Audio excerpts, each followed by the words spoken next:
Quiero compartir una palabra en Habacuc, capítulo 1, versículo 2. ¿Hasta cuándo, oh Jehová, clamaré y no oirás? Y daré voces a ti a causa de la violencia y no salvarás. Iniquidad y haces que vea molestia, destrucción y violencia están delante de mí, y pleito y contienda se levantan. Capítulo 2, versículo 1. Sobre mi guarda estaré, y sobre la fortaleza afirmaré el pie, y velaré para ver lo que se me dirá y qué me ha de responder tocante a mi queja. Y Jehová me respondió y dijo: escribe la visión y declárala en tabla, para que corra el que leyera en ella. Aunque la visión tardará aún por un tiempo, más se apresura hacia el fin y no mentirá. Aunque tardará, espéralo, porque sin duda vendrá, no tardará. En Habacuc capítulo 1, versículo 1, de alguna manera está el título de este libro: la profecía que vio el profeta Habacuc. Algo que vio. Y en el contexto, lo que acontece es que el pueblo de Israel se había apartado de Dios y estaban haciendo un sinnúmero de cosas que venían a ser pecado para el Señor. Pero algo que estaba siendo muy característico es que empezaron a haber abusos, injusticia entre ellos mismos. Y en este contexto es que el profeta Habacuc lo que hace es que comienza a hablar con Dios. Comienza a decirle: ¿cómo es posible que estás viendo toda esta maldad y no haces nada para castigar o venir a reprender a tus hijos? Y entonces es ahí donde viene el Señor y responde. Y lo que el Señor le dice es que va a venir una nación, que es la nación de Babilonia, y va a venir y va a traer castigo a la nación de Israel. Inmediatamente el profeta, es interesante porque él está pidiendo una respuesta al Señor. El Señor se la da, pero ahora viene: Señor, ¿cómo es posible que vas a traer a una nación impía para que venga a hacer esto? Y si yo fuera Dios, yo le hubiera preguntado: no te entiendo, me estás diciendo que haga algo, ahora te estoy diciendo lo que voy a hacer y ahora me decís que no lo haga. Y entonces es ahí donde el Señor le dice: tranquilo, porque al final esta nación va a obtener lo suyo también. Y menciona algo: pero el justo por la fe vivirá. Y es algo que menciona y lo hace más énfasis en el capítulo 2, versículo 4. He aquí que aquel cuya alma no es recta se enorgullece, mas el justo por su fe vivirá. Y al final Habacuc termina con una oración, dando gracias al Señor, llenándose de alegría y confiando que Él tiene el control de todas las cosas. Solamente son 3 capítulos los que tiene este libro.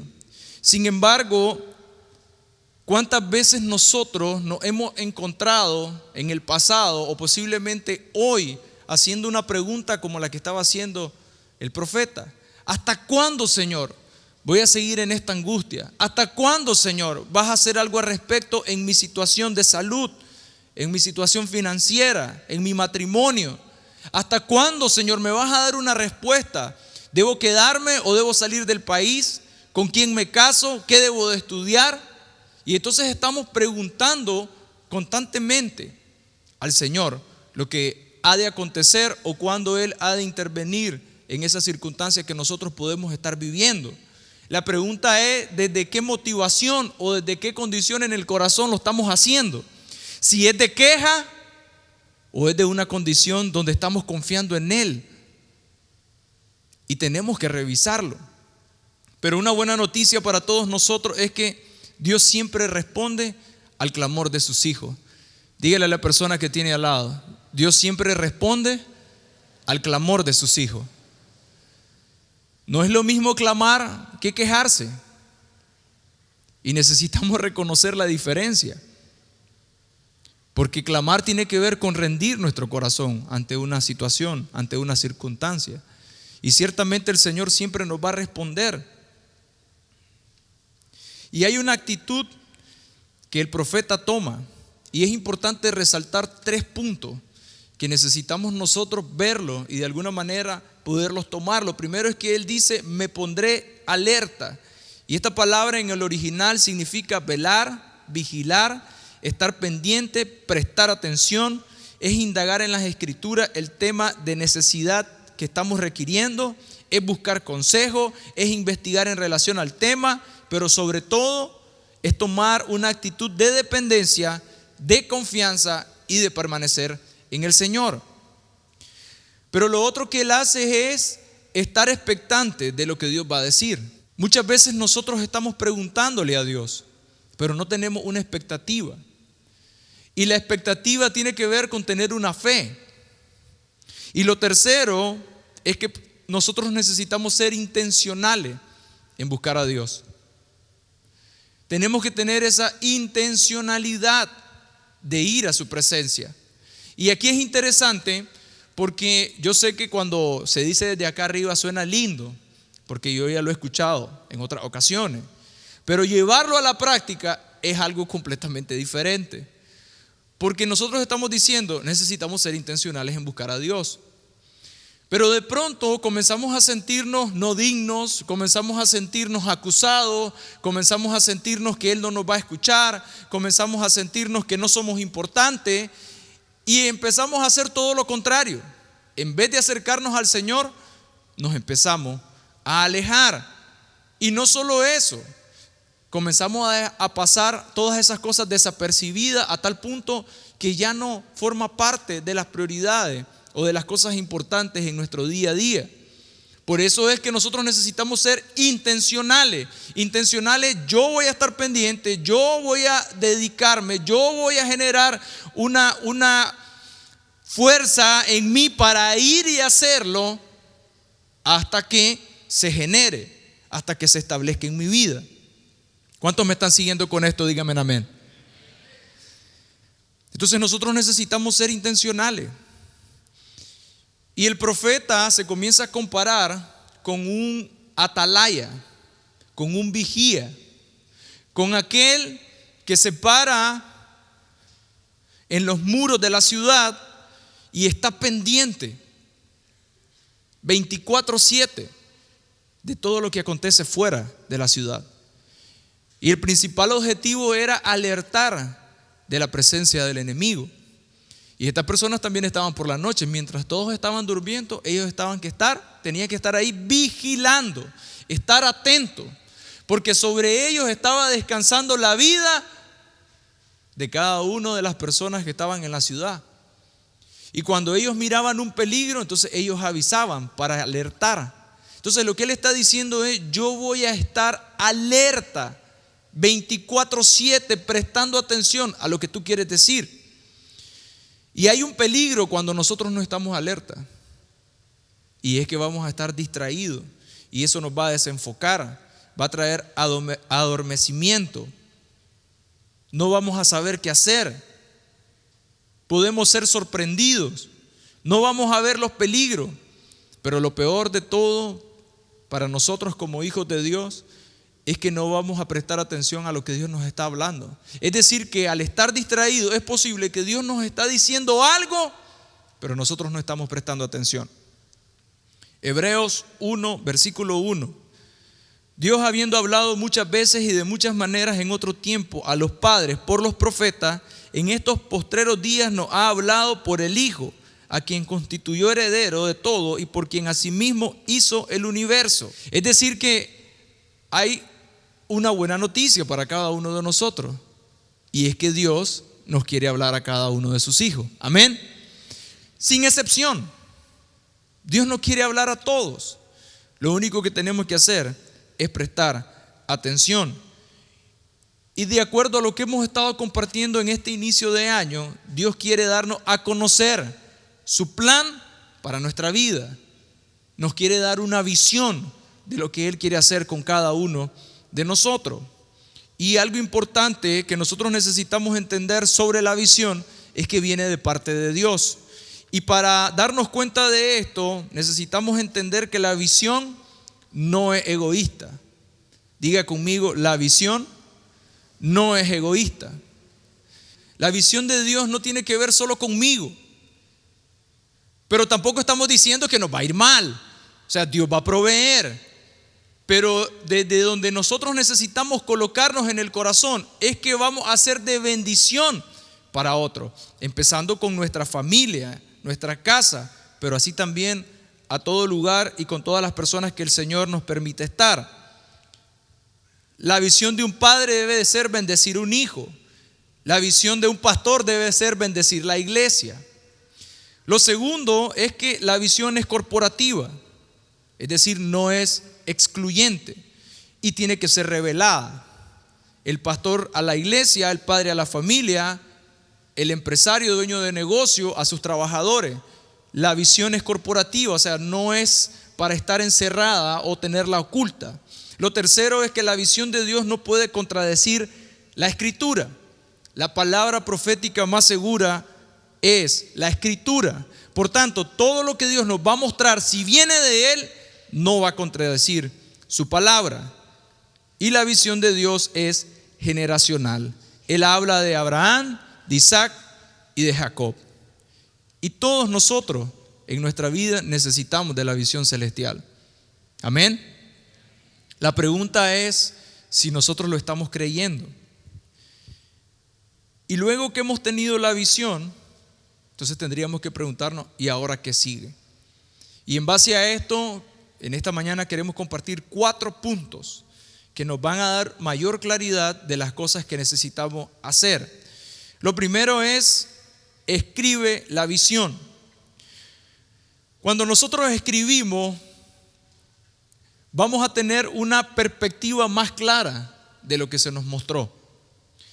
Nos permite asentarla en el corazón y nos permite no olvidarla, porque aunque pase el tiempo, tal vez no me acuerdo con claridad lo que había ahí, pero si yo regreso y la leo, no voy a tener inconveniente.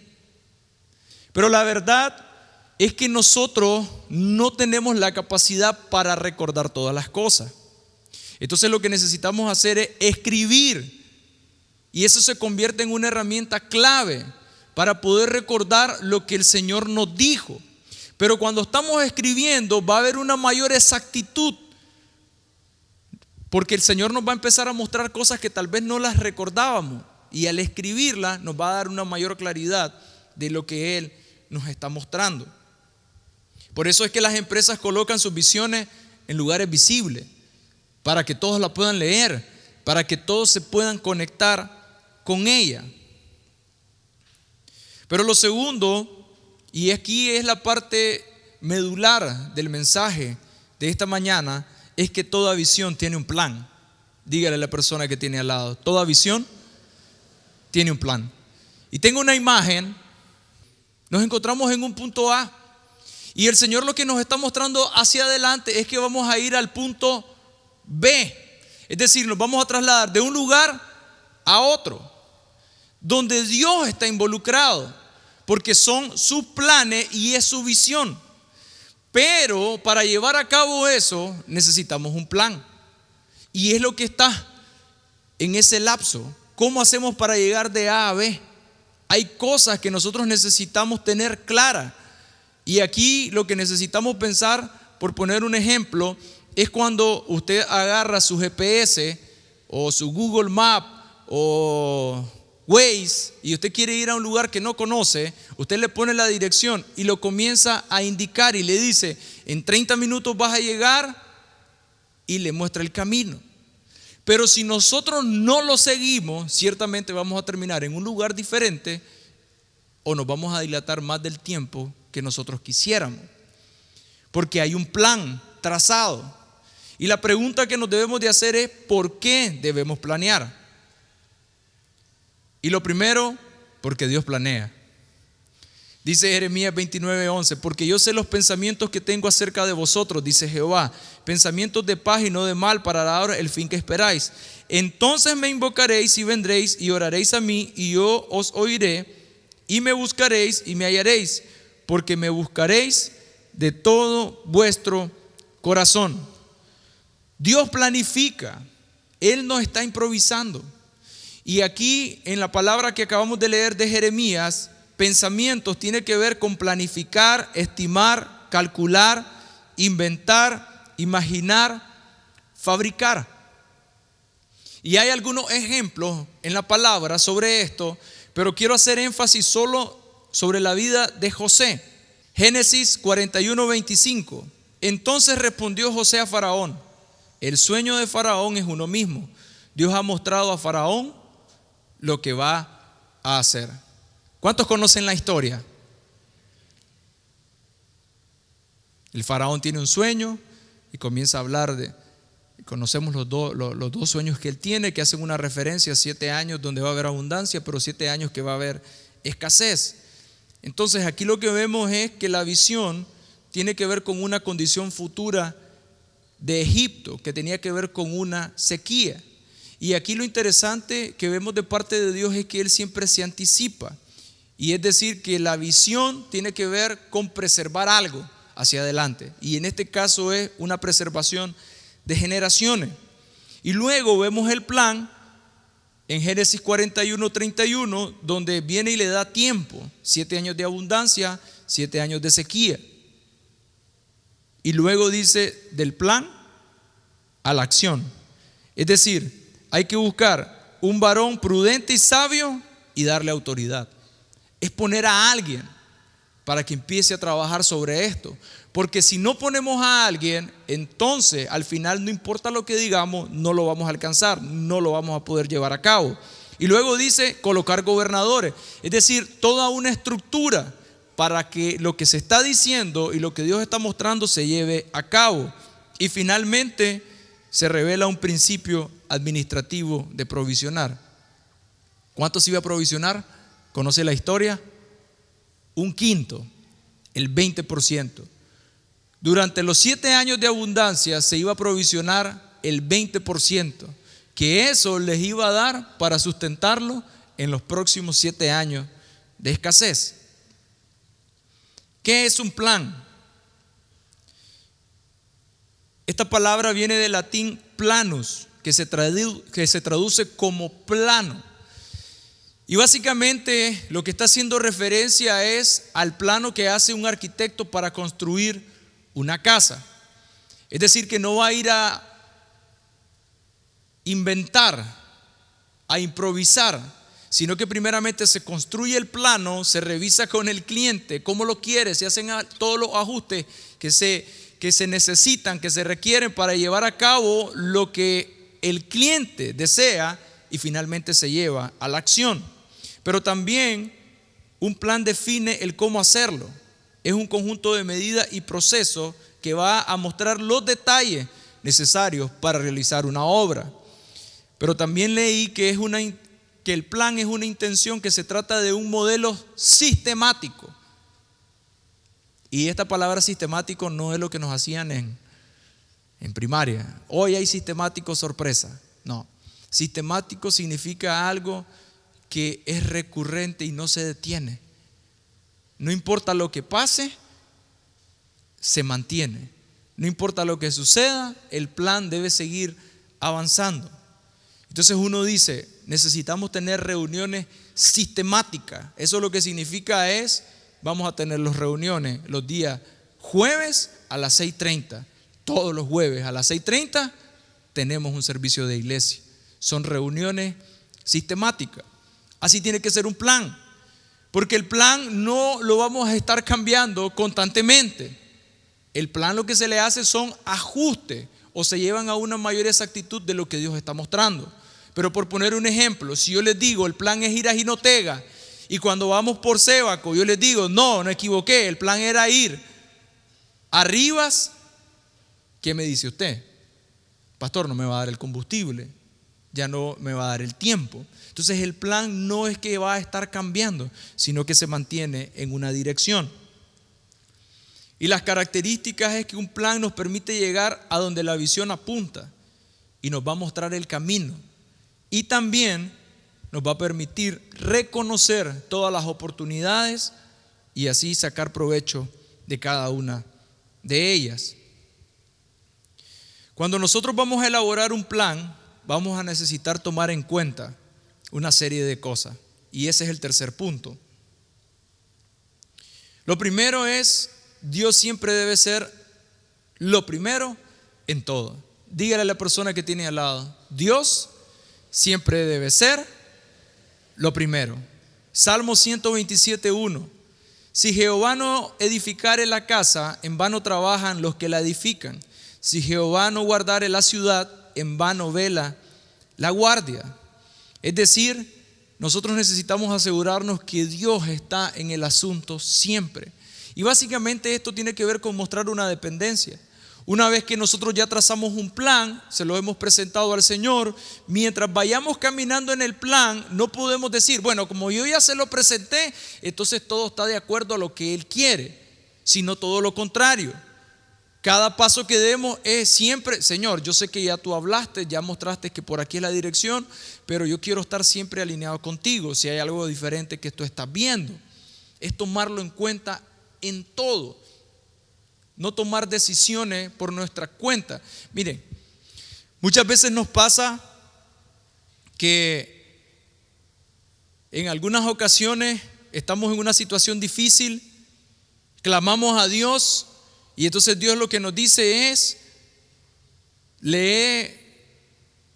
nos da un versículo bíblico, vamos al versículo bíblico y eso trae paz a nosotros. La próxima vez que estamos en una situación similar, ya no vamos a Dios, vamos directo ¿está aquí conmigo? Al versículo bíblico. Después estamos en una situación similar, ya no vamos a Dios, ya no vamos al versículo bíblico, ya sabemos qué hacer y estamos controlados. Entonces es interesante que luego estamos en una situación similar y decimos: Dios, ya no me hablas. Y somos nosotros mismos los que de alguna manera nos empezamos a apartar y comenzamos a confiar más en nuestras experiencias y en nuestros conocimientos. Pero cuando dice que Dios debe ser lo primero en todo, es que nosotros necesitamos estar siempre pendientes y asegurarnos de que así es, que lo estamos haciendo lo primero en todo. Lo segundo es, debemos definir con claridad el objetivo. En el caso de José, tenía que ver con la preservación del pueblo a través de los egipcios. Tenemos que tener una claridad de lo que nosotros queremos alcanzar. En el caso de la historia del joven que yo les compartí, tenía que ver con tener una empresa para ser de bendición a las personas, para tomar sus sueños y poderlos plasmar. Hay un objetivo claro. Lo tercero, necesitamos pedir consejo, primeramente a Dios. Santiago 1:5. Y si alguno de vosotros tiene falta de sabiduría, pídala a Dios, el cual la da a todos abundantemente y sin reproche, y le será dada. Pero también necesitamos pedir consejo a las personas que pueden contribuir a nuestro plan. Proverbio 11:14: donde no hay dirección sabia, caerá el pueblo, mas en la multitud de consejeros hay seguridad. Y nuevamente en el caso de José, sabemos que el faraón primeramente buscó consejos ¿dónde? Con sus brujos. Que eso vienen a ser para nosotros ¿qué? Alternativas diferentes. Y yo sé que cuando lo estamos escuchando desde acá, se ve diferente cuando lo estamos viviendo en el día a día. Pero por experiencia propia y también experiencia viendo a otras personas, yo hoy puedo decirles que muchas veces cometemos ese error. El error de, en vez de ir a Dios, en vez de buscar personas, hombres y mujeres de Dios que nos pueden dar un consejo correcto, nosotros nos apartamos y buscamos consejos de alguna manera para escuchar lo que queremos oír y no para escuchar lo que necesitamos en ese momento. Entonces nosotros necesitamos ver eso. Y una pregunta que nos debemos de hacer todos en esta mañana es: ¿dónde estamos buscando consejo hoy nosotros? Preste atención hasta este momento. ¿Cuántos hijos de Dios están en esta mañana? Díganme amén. Ok. Dios le quiere hablar a cada uno de sus hijos. Es decir, que Dios le quiere hablar a todos ustedes. Amén. A todos nosotros. Y Él nos va a mostrar su visión, su plan. Él nos los muestra, pero no es solamente quedarnos ahí, sino que ahora necesitamos establecer un plan para llevarlo a cabo y comenzamos a caminar con Él. Y mientras nosotros vayamos transitando, van a haber diferentes situaciones en las que nosotros vamos a necesitar de consejo, de dirección. Dios es lo primero en todo, vamos donde Él. Pero también nosotros podemos pedir consejo a las personas que tienen habilidades o tienen experiencia en el asunto hacia el cual nosotros vamos caminando. Si usted necesita una información médica, ¿a quién se la va a pedir? A un médico. Si necesita la información sobre un estructural, a un estructural. Si es información administrativa, a un administrativo. Si es de leyes, a un abogado. Pero nosotros no nos podemos quedar en una condición y decir que necesitamos información sobre leyes y decir, el Señor me va a revelar en qué artículo, en qué página, en qué momento de la Gaceta eso se mostró. Dios lo puede hacer, pero eso es en su soberanía. Pero la forma que Él trabaja es a través de procesos, pero también a través de relaciones. Nosotros vamos a necesitar relacionarnos y dentro de eso necesitamos pedir consejo. Y alguien que pide consejo solo está revelando la condición de su corazón, porque lo opuesto es alguien que no pide consejo a nadie, porque simplemente tiene un corazón lleno de orgullo, que se cree mejor que cualquiera. Y número 4, dimensionar el plan. Los recursos que tienen que ver con la finanza, las estructuras que tienen que ver con personas, los procesos que son sistemas y detallar las estrategias.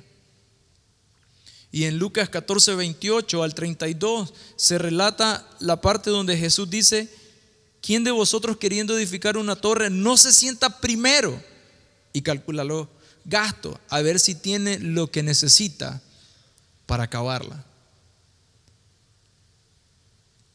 Todos hemos escuchado a través de un conocimiento que necesitamos llevar a cabo un plan. Y hemos escuchado sobre planes, cómo hacerlo. Y luego empezamos a meditar en ello. Lo que necesitamos empezar a hacer es llevarlos a la acción, asegurándonos de ir dando cada uno de los pasos de forma correcta. La visión profética y el plan nos van a llevar a la acción. En el caso de José, cuando está con el faraón, dicen que los comentaristas mencionan que por causa del Nilo en Egipto era improbable tener una sequía. Pero al escuchar esto no era para generar un temor, sino todo lo contrario, era para poder generar un accionar que viniera a traer todo un plan, toda una estrategia que en el momento de la sequía ellos pudieran subsistir. Y no solamente ellos, sino también las diferentes naciones que llegaran.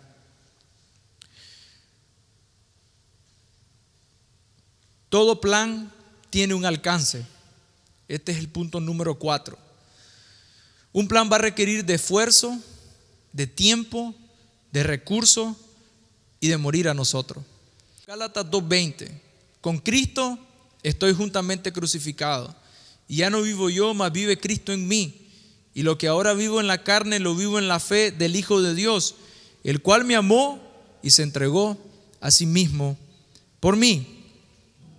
Y entonces en ese caminar van a salir diferentes personas que nos van a hacer injusticia, que van a hablar mal de nosotros, que nos van a lastimar. La pregunta es cómo nosotros vamos a reaccionar. Y por eso es que en el alcance necesitamos ver que va a haber algo que va a ser clave y tiene que ver con una muerte de nosotros. Porque no se trata de Johnson Lainez cumpliendo un plan. Se trata de un hijo de Dios que tiene a Cristo en su corazón, que se dispuso a morir para que se haga la voluntad que Él tiene para nuestra vida. Amén. Hay algo que nosotros necesitamos morir. La pregunta es, ¿qué cosa Dios ya nos mostró a cada uno? Pero no estamos haciendo nada para morir a eso. Lo que Dios quiere hacer con cada uno de nosotros tiene que ver con una preservación de vida. de nuestra familia, pero también de nuestras generaciones. Amén.